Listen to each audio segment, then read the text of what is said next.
Herkese merhaba ve hayırlı bayramlar diliyorum. Bütün İslam aleminin Kurban Bayramı mübarek olsun diyorum ve ona binaen bugünkü tarifim kavurma tarifi olacak. Gerçekten çok lezzetli ve lokum gibi bir tarif oluyor. Aradaki püf noktaları kaçırmamanız için videoyu atlamadan izlemenizi tavsiye ediyorum ve hemen tarife geçiyorum. Öncelikle kavurmamızın olmazsa olmazı iç yağımızı hazırlamakla başlıyoruz. Bunun için böyle iç yağımı küçük küçük doğradım ve kızgın tavama alıyorum. Burası çok önemli. Bu aşamada bütün yağlar eriyene kadar kısık ateşte, çok yakmadan, kıtırlaşana kadar bu şekilde erimesini sağlıyoruz.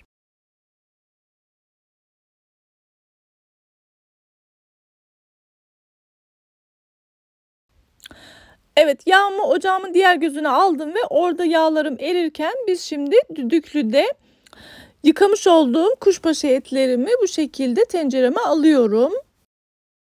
Gördüğünüz gibi yağlarım erimeye başladı ama bu kesinlikle yeterli değil. Daha çok erimesi gerekiyor. Bu arada bir hatırlatma yapmak istiyorum arkadaşlar. Eğer videomu beğenirseniz beğenmeyi ve bir sonraki videolarımdan haberdar olmak için bildirimleri açıp kanalıma ücretsiz abone olursanız çok mutlu olurum. Yorumlarınızı da çok merak ediyorum. Beni yorumsuz bırakmayın inşallah. Bir de beni diğer sosyal medya hesaplarımdan da takip etmek isterseniz eğer Rahma Baylan olarak aramanız yeterli olacaktır. Diğer taraftan da etlerimi karıştırırken gördüğünüz gibi hemen suyunu saldı ama az olacağını düşündüğüm için yarım su bardağı su ilave ediyorum ve kapağını kapatıp benim düdüklüm tam 7 dakikada pişiriyor. Herkesin kendi düdüklüsü farklıdır tabii ki. O yüzden siz kendi düdüklüğünüze göre hareket edin bu aşamada. Evet, 7 dakikanın sonunda düdüklümün havasını çıkardım ve kontrol ediyorum. Suyunu gayet güzel çekmiş. Şimdi etimin pişip pişmediğini kontrol ediyorum.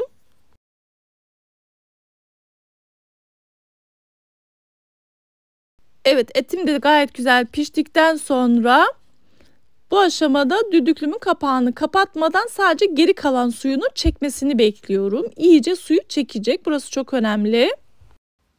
Suyunu çektirirken de çok fazla karıştırmamaya dikkat edelim lütfen. Yoksa tif tif olur. Evet, etim iyice suyunu çekti. Bu aşamada eritmiş olduğum yağlarımı bu şekilde yağını süzüyorum. Gördüğünüz gibi yağlar bu renk alıyor ve kıtırlaşıyor. Evet, yağını iyice süzdükten sonra tatlandırma aşamasına geçiyoruz. Ben sadece tuz kullanıyorum arkadaşlar. Diğer baharat falan kullanmıyorum. Bunu da kontrollü bir şekilde ara ara ekliyorum. Benim etim için 2 tatlı kaşığı tuz yeterli oldu. Evet, etimi başka bir tavaya aldım ve bu aşamada 100 gram da tereyağı ilave ediyorum ve çok fazla karıştırmadan etimi hafif kavurmaya devam ediyorum.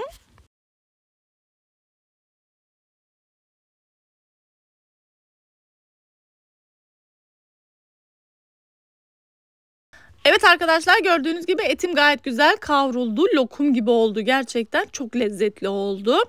Şimdi altını kapattım ve çok fazla karıştırmadım gördüğünüz gibi. Asla tiftiklenme falan da olmadı.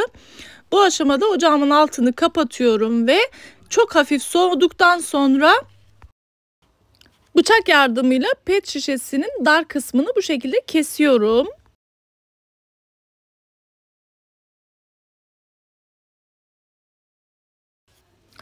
Daha sonra içine huni yardımıyla dolduruyorum. Doldururken de ara ara bastırmaya devam ediyoruz. Burası çok önemli.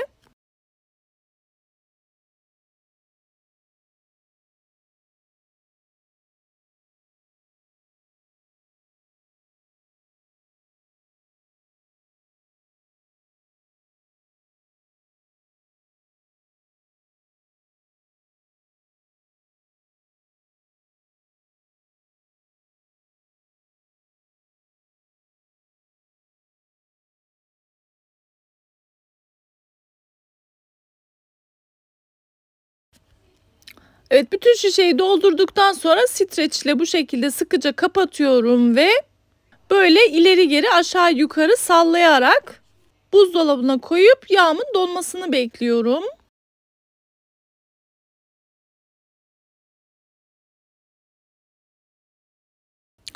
Evet arkadaşlar, bir gün sonra yağımın son halini göstermek istiyorum. Gördüğünüz gibi gayet güzel dondu. Bu şekilde şişeyle birlikte kesiyorum.